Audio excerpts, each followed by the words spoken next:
네, 저희가 지난주에 이 그리스라고 하는 헬라로 일컬어지는 그리스가 어떻게 그 전 지역, 그러니까 유럽뿐 아니라 동방까지 점령하였는지 하는 것들을 살펴보았습니다. 물론 그리스가 동방, 인도까지는 아니었죠. 그곳은 이제 헬라 시대로 들어오면서 알렉산더가 점령을 하게 되죠. 이 페르시아, 그러니까 이란과 그리고 그리스와의 이러한 전쟁에 관한 이야기를 살펴보았습니다. 이러한 이야기들 끝에는 결국 헬라가 등장을 했고, 성경에도 바로 오늘 여러분들과 함께한 이 말씀에 헬라라고 하는 나라가 등장을 하죠. 그 앞에 있는 바사라고 하는 나라는 바로 페르시아를 이야기합니다. 그러니까 역사의 순서상으로 볼 때에는 이 그리스라고 하는 부분을 저희가 특별히 다룰 이유는 없을 것 같아요. 그런데 이 헬라라고 하는 나라, 그리고 그 헬라를 통해서 이루었던 알렉산더를 통해서 이루어졌던 이러한 헬레니즘이라고 하는 이 문명의 중요함은 성경을 이해하는 데 아주 큰 도움이 되기 때문에 그 부분을 이제 살펴보려고 그리스에 대한 이야기를 한 것이죠. 그래서 그리스가 어떻게 전쟁을 했고 어떻게 승리를 했고 그리고 어떻게 무너졌는가 하는 것들을 지난주에 저희가 살펴봤습니다. 알렉산더가 죽는 그러한 장면까지, 죽음을 맞이하는 부분까지 저희가 역사적으로 살펴봤죠. 이 헬레니즘이라고 하는 이야기는 많이 들어보셨을 것입니다. 이 헬레니즘이라고 하는 것은 그리스 문명과 문화를 기반으로 해서 거기에 페르시아, 그러니까 이란 혹은 또 오리엔탈 문명, 오리엔트 문명, 동방 문명이라고 이렇게 일컬어지는 이러한 페르시아 문명이 서로 이렇게 융화가 되어서 형성된 문화입니다. 그 시기를 보면 이 헬레니즘 시대는 알렉산더 대왕의 지배 시기인 기원전 4세기에 형성이 되고, 그리고 그 지역은 지중해, 그리고 중앙아시아, 그리고 인도 지역까지 확산이 되죠. 저희가 지난주에 살폈던 지도를 한번 가만 떠올려 보시면 이게 얼마나 넓은 지역인가를 알게 되실 것입니다. 그러면서 헬라가 사그러들고, 그리고 그 자리에 이제 로마 제국이 형성되는 그때, 그리고 황제 제도가 시작될 즈음까지 이 헬레니즘이라고 그렇게 일컫습니다. 이러한 시대는 아주 중요해요. 그리고 그 어원은 그리스의 전설적인 영웅 헬렌, 그 헬렌으로부터 시작됐고, 헬렌이 건설한 도시의 이름을 헬레네스라고 불렀죠. 그러니까 그리스인들이 사는 곳이라는 그러한 의미입니다. 헬라라고 하는 그 의미가. 그리고 그 헬라로부터 헬레니즘이라고 하는 이러한 단어가, 그리고 그러한 이야기가 시작되죠. 그래서 그리스 문명을 저희가 좀 살펴봐야 됩니다. 그리스 문명을 살피기 이전에 저희가 지난주에 살폈던 걸 곰곰이 떠올려 보시고, 또 그대로 제가 이 교환에다 담았는데, 에게 문명으로부터 시작된다고 말씀드렸습니다. 그래서 시기적으로 보면 3000년경에, BC 3000년경에 에게 문명이 시작되고, 그리고 그 당시에는 청동기 문명이었으며 에게해를 중심으로 주변에 있는 에게 문명, 그리고 해양 문명이었다, 이렇게 말씀드렸죠. 그리고 이 크레타 섬을 중심으로 한 크레타 문명, 그리고 트로이를 중심으로 한 트로이 문명, 그리고 스파르타와 아테네를 중심으로 한 미케네 문명, 이것이 이렇게 순서상 이렇게 진행이 되어 옵니다. 그러다가 BC 1100년경부터 약 300년경은 암흑기라고, 그래서 특별한 어떤 움직임이 없는 그러한 시기, 그리고 그 800년이 끝나면서부터 그 이후부터의 300년을 그리스 문명이라고 이야기를 합니다. 그래서 이 에게 문명으로부터 시작돼서 이후 크레타와 미케네 문명이 합해지면서 그리스 문명이 되어지죠. 그래서 이 그리스 문명은 지금 여러분들과 함께 살핀 이 지도의 전체적인 이 동그라미 3개가 있는 전반적인 지역에서 일어난 문명을 그리스 문명이다, 이렇게 이야기를 할 수 있습니다. 그리고 이 그리스라고 할 때에 물론 지역이 그리스라고는 하지만 당시의 국가는 도시국가였습니다. 그러니까 거대한 한 나라로 형성된 것이라기보단 도시가 하나의 국가의 역할들을 감당하는 그러한 모양새였죠. 그리고 그것을 폴리스라고 그렇게 부릅니다. 이 폴리스라고 불려지는 도시국가, 지역마다 이렇게 시작될 수밖에 없는 이유가 무엇이었냐? 굉장히 그 지역이 산지는 높고 평야가 없는 그런 지형을 가지고 있었습니다. 그리스라고 하는 지형 자체가 그랬죠. 그러니까 외적으로부터의 침략을 방어하는 데는 아주 용이했어요. 그런데 이러다 보니까 이 도시국가들이 전체적으로 하나 되어지는 일에는 참 쉽지 않은 그런 어려움이 있었던 것입니다. 그리고 각 폴리스마다 높은 지대와 낮은 지대를 구분해서, 높은 지대는 아크로폴리스라고 해서 성을 쌓고 그리고 신들을 모시는 곳으로 그렇게 이 구분을 했습니다. 그리고 그러다 보니 전쟁이 나면 그 아크로폴리스로 일반 백성들이 피신을 하는 거죠.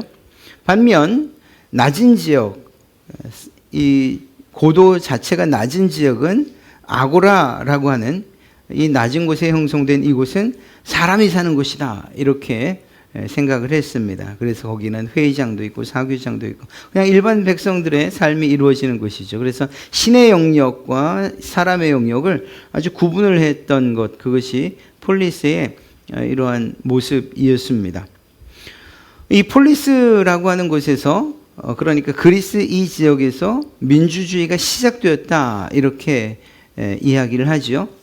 그런데 참된 오늘날의 민주주의는 아닙니다. 왜냐하면 남자들만이 이 정치에 참여를 했기 때문입니다. 직접 민주주의 정치를 행하는 주체는 남자들이었어요. 여자들은, 그리고 노예들은 이러한 부분에 참여를 하지 못했죠.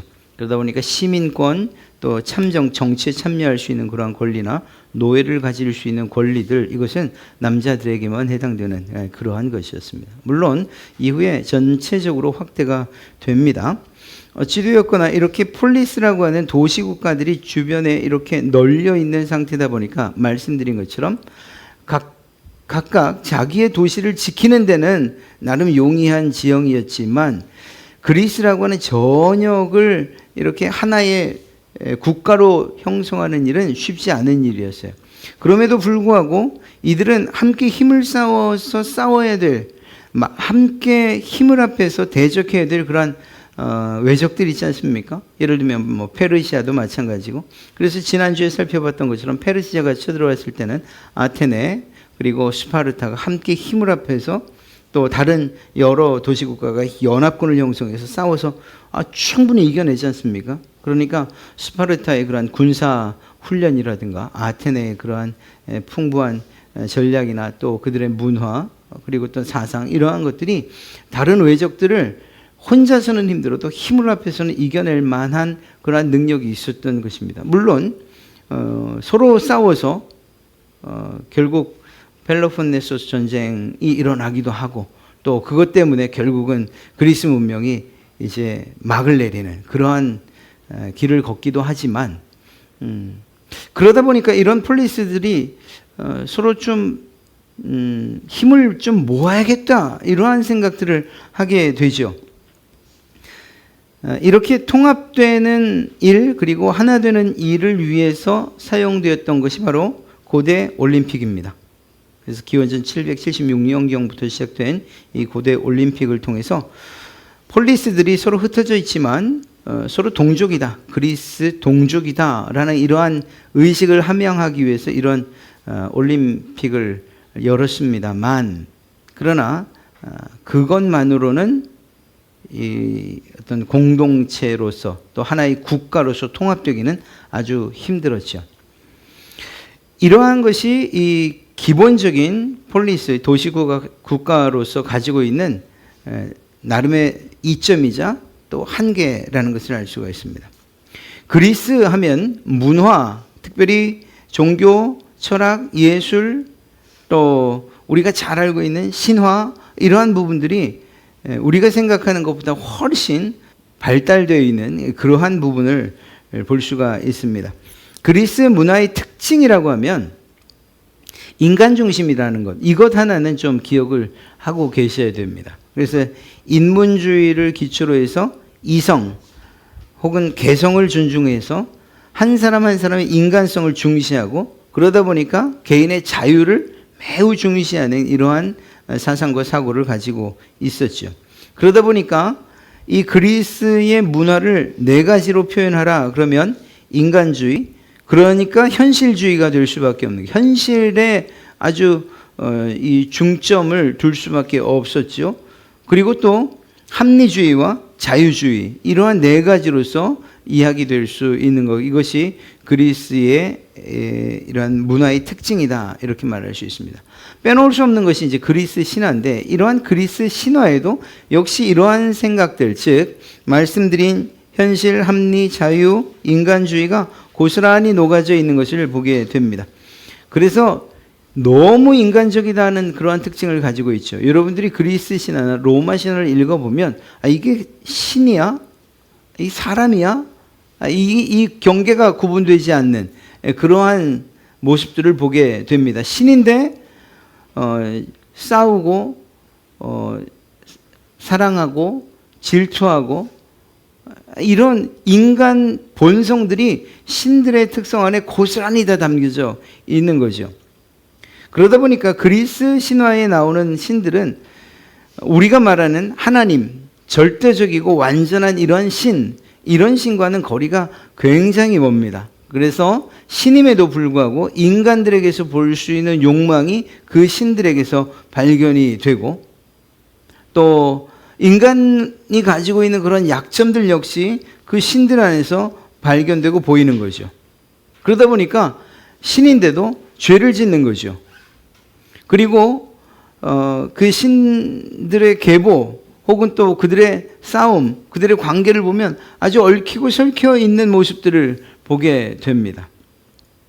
그러니까 어찌 보면 신이라는 이름을 가지고 있지만 인간의 세계에서 볼 수 있는 모든 그 삶의 모습들이 그냥 그 신들 자체에 이렇게 투영되어 있는 거죠.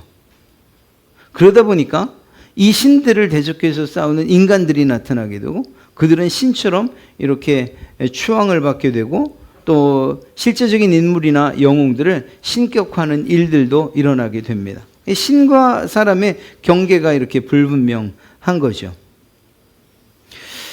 그러다 보니까 그들 이러한 생각을 가지고 있었던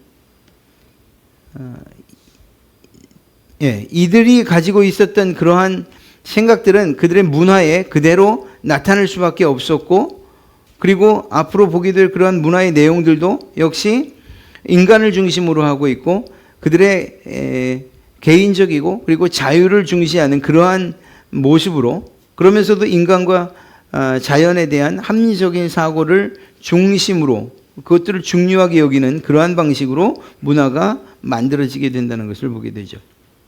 자, 이런 신관, 이런 그리스 신화를 가지고 있는 사람들, 그들에게 있어서 종교는 뭐냐? 모든 것들을 신이라고 하는, 많은 신들을 가지고 있는 다신교의 성격을 당연히 가지고 있고요. 인간의 현실적인 삶이 신들에게도 반영됐다라는 사실만을 통해서도 실제로 그들이 내세 혹은 또 영원 이런 것들에 대한 관심은 없다는 것을 알 수가 있습니다. 그래서 그들이 가지고 있는 생각은 지금 사는 지금, 이 현재가 중요하다. 그래서 이 현재에 더 관심이 크죠.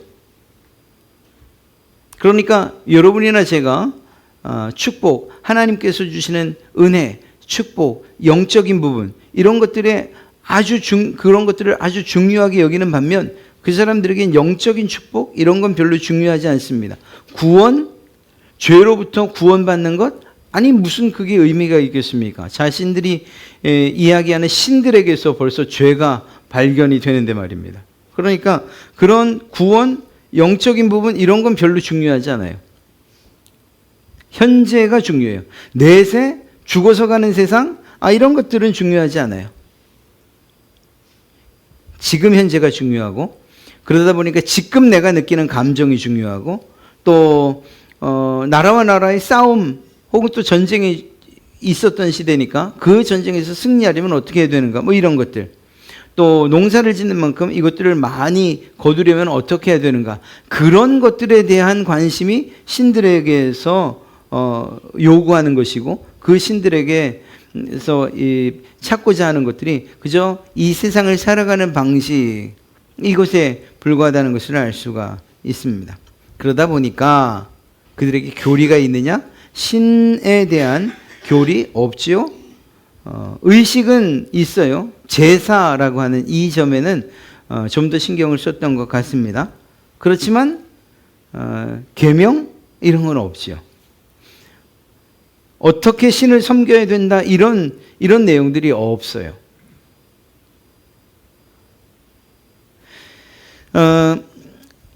신들이 사는 영역도 우리는 하나님이 어디 계시냐 할 때에 사실 하나님이 어디 계신지 알 수가 없죠.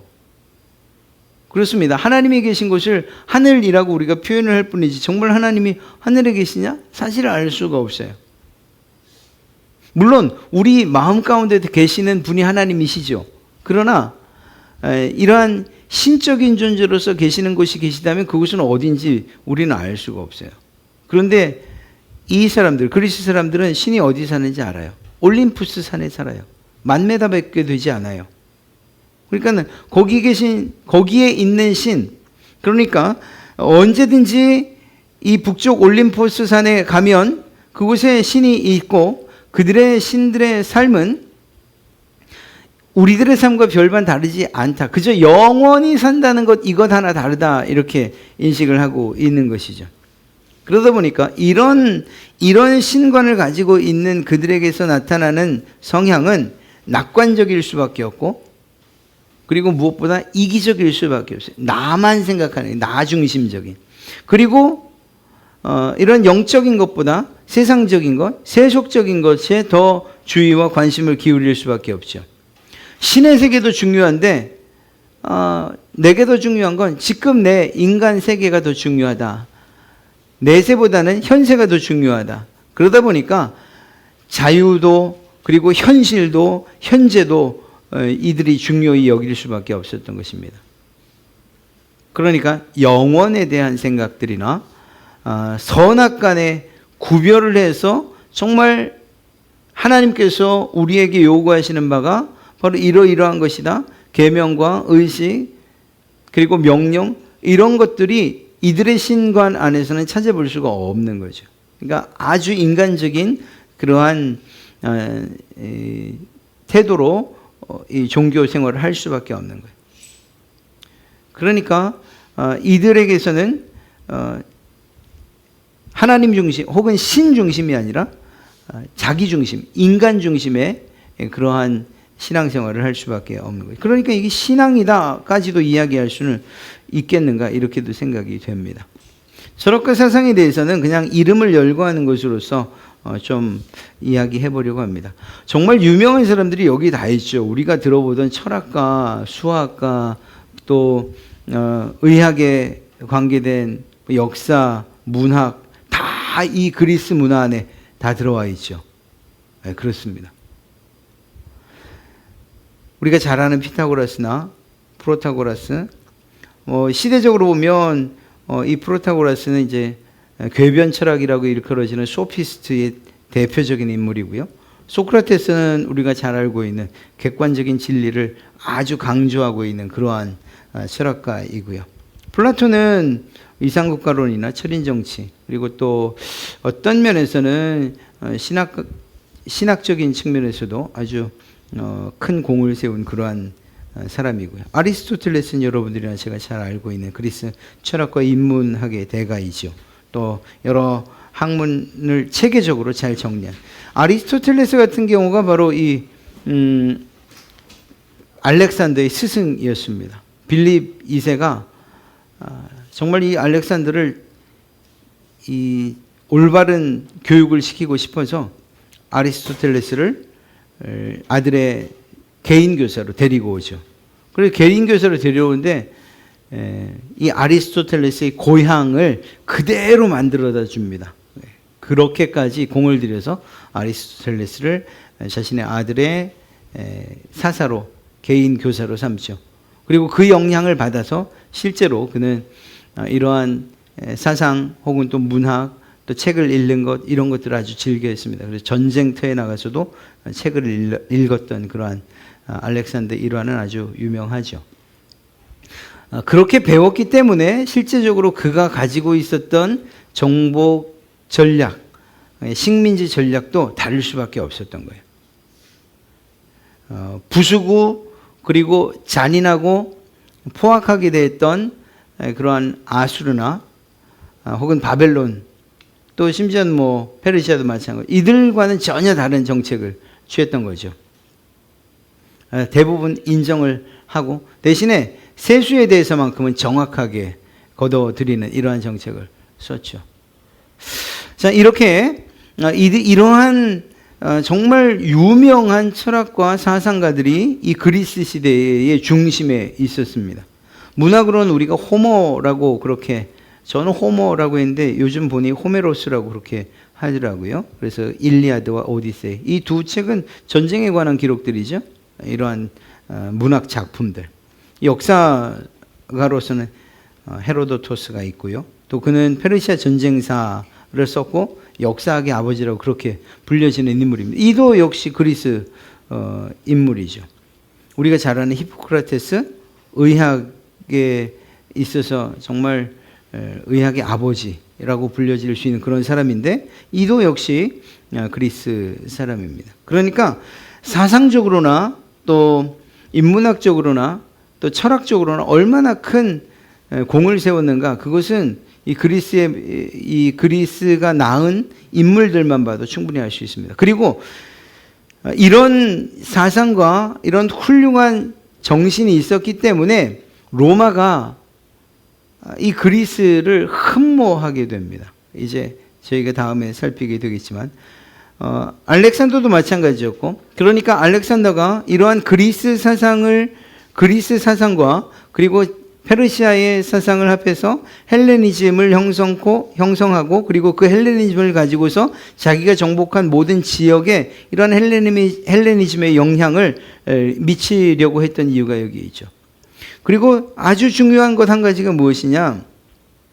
이거 먼저 얘기해요. 예술, 건축과 조각도 마찬가지입니다. 그런데 보면 이러한 조각도 혹은 신전이 많이 건축되거든요. 그래서 파르테논 신전, 또 이런 신상들이나 혹은 조각상들이 많은데 아테네 여신상이나 혹은 또 이런 이 사람을 조각해 놓은 것도 보면 굉장히 아름다운 인간의 몸을 아주 균형 있게 조각해 놓은 조각상들이 굉장히 많습니다. 이유가 뭐냐? 인간의 몸 자체를 아주 신성시했기 때문이에요.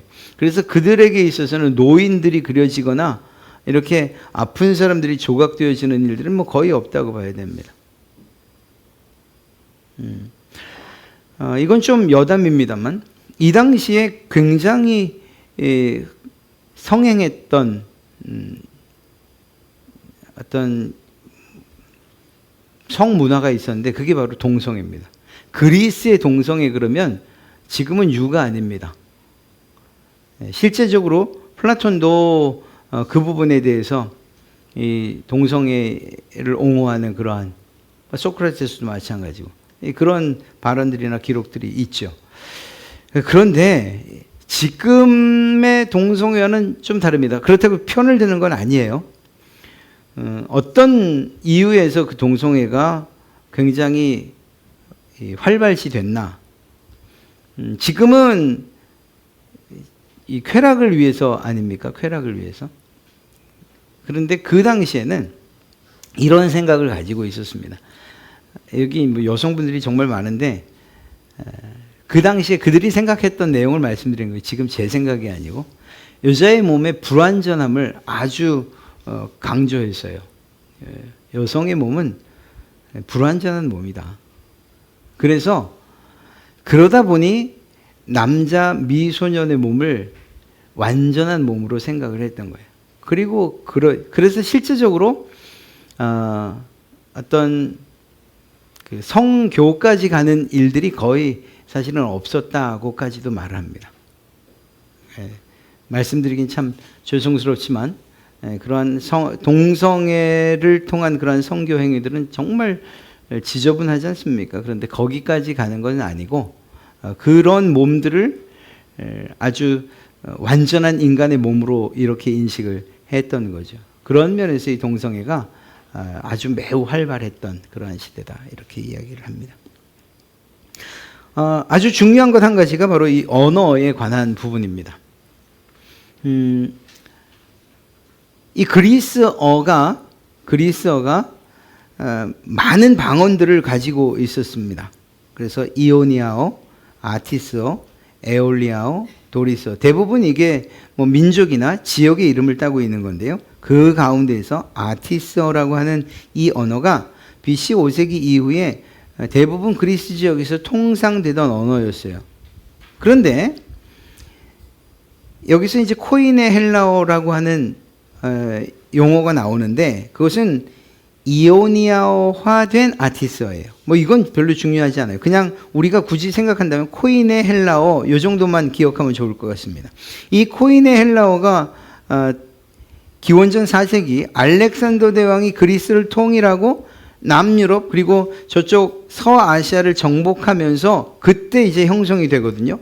그런데 이 헬라어를, 이 코인의 헬라어, 이 코인의라는 단어 자체가 이 보편적인 또 통상적인 이러한 의미를 담고 있는 거예요. 그러니까 그냥 헬라어라고 해도 상관없지만 일반적으로는 저희가 코인의 헬라어라고 그렇게 이야기를 합니다.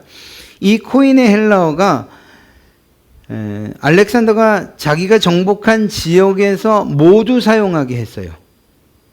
그러니까 적어도 알렉산더가 이 통치한 그리고 점령한 모든 지역에서는 이 언어가 통일되게 상용어로 사용이 되는 거죠. 언어가 통일된 겁니다. 언어가. 그 넓은 지역, 저희가 지난주에 지도 봤지 않습니까? 그 넓은 지역에 이 말도 많고 저 말도 많고 페르시아, 메데, 또 이쪽 팔레스틴 지역 다 자기들의 나라 그리스만도 이런 많은 방언들이 있었는데 그렇게 많은 방언들이 있었음에도 불구하고 알렉산더가 자신의 정복 활동을 하면서 이 코인의 헬라어를 공통어로 사용하게 된 거예요. 말이 하나가 된 거죠. 말이 하나가 된 거예요. 그리고 이 코인의 헬라어라는 이 말은 언제까지 사용되느냐? 로마 시대까지 사용이 돼요. 물론 로마에는 라틴어가 있죠. 자기들의 나라가 말이 있어요. 그러나 이 코인의 헬라어가 통상적으로 사용되는 언어가 되었습니다. 우리가 이제 성경을 읽다 보면 신약 성경이 어떤 언어로 기록되었을까? 바로 이 코인의 헬라어로 기록이 됐습니다.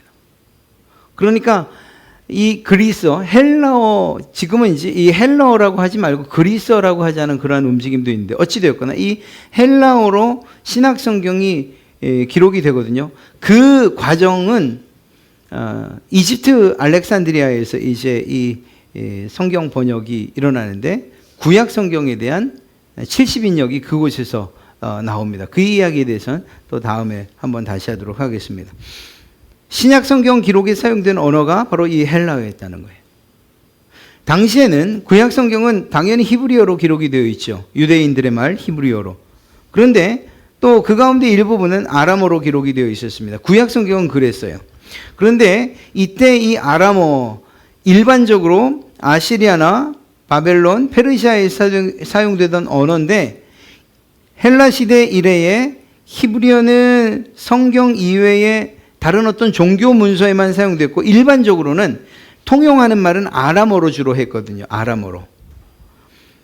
이런 아람어가 팔레스틴 지역에서 사용이 됐는데 그런데 세계적으로는 그 당시에 세계적 헬라 시대를 넘어서서 로마 제국 시대까지는 이 헬라어가 공통어로 사용이 되고 있었던 것입니다.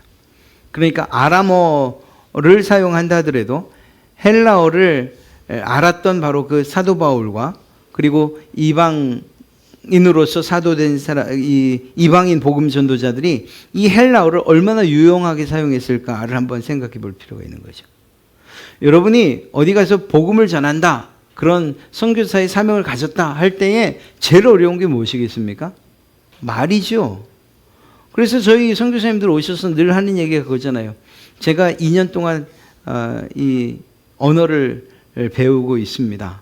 아니 몇 년을 이게 정말 어느 한 지역을 가서 복음을 전한다 할 때 그 지역의 언어만 가지고 공부하는 것도 쉽지 않지 않습니까? 그런데 사도 바울을 가만히 생각해 보세요. 그가 로마에 잡혀가고 그리고 복음 전파를 한다고 할 때 그의 이 전도 여행 지도를 한번 보면 1차 전도여행, 2차 전도여행, 3차 전도여행, 그 다음에 로마 전도여행, 얼마나 많은 지역들을 다니지 몰라요. 그런데 말로 인해서 어려움을 겪는 일은 없어요. 왜냐? 이 사도 바울은 바로 이 헬라어를 알고 있었거든요. 그러니까 스페인도 가겠다고 한 거였어요. 거기 가서 말을 그때 가서 배우겠다 이게 아니고 그 당시에 이미 로마의 이전에 헬라에 의해서 통일되었던 나라, 그리고 로마에 의해서 여전히 유지되고 있는 그 나라에서는 이 헬라어를 가지고서는 못할 말이었고 만국 공통어처럼 사용되고 있었던 것입니다. 하나님께서 하신 일이 얼마나 크고 놀라운가를 우리는 알 수 있어요. 그러니까 우리와는 상관없는, 지금 우리와는 상관없고 당시에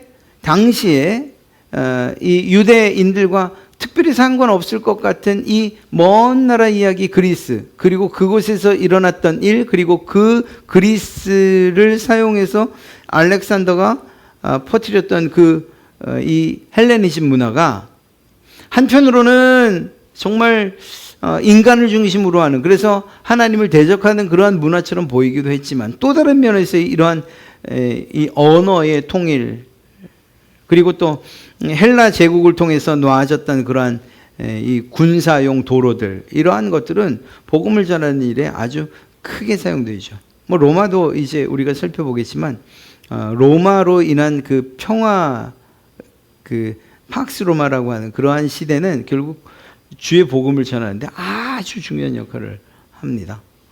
오늘 이러한 그리스에 대한 문명의 이야기는 오늘 이렇게 마치고, 다음 주는 헬라, 그러니까 이 알렉산더가 죽고 난 이후에 헬라가 어떤 과정을 거쳐서 흩어지고 그 흩어진 나라들은 유대인들, 즉 이스라엘과 어떤 관계에 있는가 하는 것들을 살펴볼 거예요.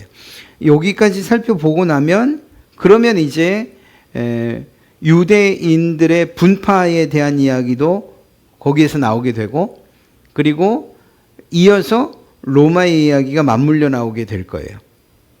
거기까지 이제 우리가 살펴보게 될 것입니다.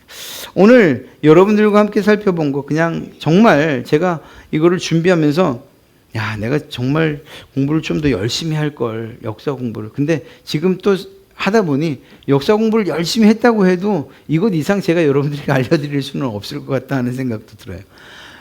너무나 방대하더라고요. 이 그리스라고 하는 이 문화 혹은 또 문명 하나를 이렇게 30분 안에 이야기한다는 건 참 큰 재능인 것 같아요. 너무 어려워요. 정말 한 사람만 가지고도 몇 수십 시간을 이해하게 될 사람들인데, 그래서 그냥 이름만 소개해 드리는 걸로 이렇게 끝난 거예요.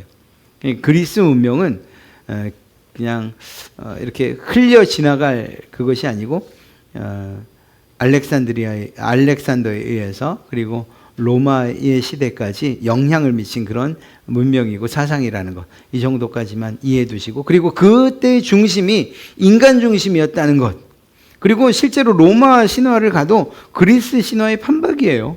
이름이 바뀌었을 뿐이에요. 그러니까 로마 사람들의 의식이 어땠겠는가? 이것도 우리가 충분히 알 수 있는 거죠. 개인 중심이었겠구나. 인간의 자유와 의지를 중요히 생각했겠구나. 이러한 여러 가지 것들을 충분히 연이어서 생각해 볼 수 있는 거죠. 그래서 그리스의 사상은 오늘 여러분들과 함께 나눈 이 부분들. 그래서 개인의 자유를 중시했다. 그리고 내세보다는 현실을 더 중요히 여기는 그러한 생각들이 있었다. 영적인 부분보다는 어떤 육체적인 지금 현재에 더 중심을 두고 있는 그런 생각들이었다. 낙관적이고 때로는 이기적이고 그러다 보니 세속적이고 그들의 신들조차도 사람들처럼 욕망 때문에 싸우고 또 죽이고 하는 이런 일들이 신의 세계에서도 있었다. 그건 그들의 생각들이 그렇게 반영이 되는 거죠. 그런 그들 앞에 사도 바울이 나타나서 하나님이 유일하신 하나님이다. 그리고 그 하나님을 믿을 때에 자유, 또 의지, 또 행복, 쾌락 이것이 중요한 것이 아니고 하나님의 명령을 따라서 살아야 된다. 이렇게 이야기하니 얼마나 받아들이기 힘들었겠습니까? 그럼에도 불구하고 그 안에서 복음을 받아들이는 사람들이 나타났고 그리고 그들이 결국은 세계 복음화의 주역이 되지 않습니까? 이런 것들을 생각할 때에 한편으로는 참 주의 복음이 선포되기 그리고 또 그 복음이 전파되기 어려운 환경이었겠다 하는 동시에 그럼에도 불구하고 그런 시대를 통해서 하나님이 준비해 두신 것이 있구나 하는 것들을 우리는 보게 되죠. 하나님께서 하신다는 사실을 우리는 결론 내릴 수밖에 없어요. 우리가 전한다 하더라도 하시는 일, 이루시는 분은 하나님이시구나 하는 이런 생각들을 우리는 할 수밖에 없습니다. 이렇게 지난주 그리스의 이런 기본적인 역사 그리고 그들의 사상과 문명에 대해서 짧게 살펴봤습니다. 다음 주부터는 이제 알렉산더 이후에 분열된 그러한 헬라 왕국들에 대해 살피고 그리고 그 가운데에서 유대인들과의 관계를 중심으로 해서 유대인들 사이에서 일어난 이러한 분쟁 혹은 독립운동 이런 부분들을 좀 더 살펴보도록 그렇게 하겠습니다.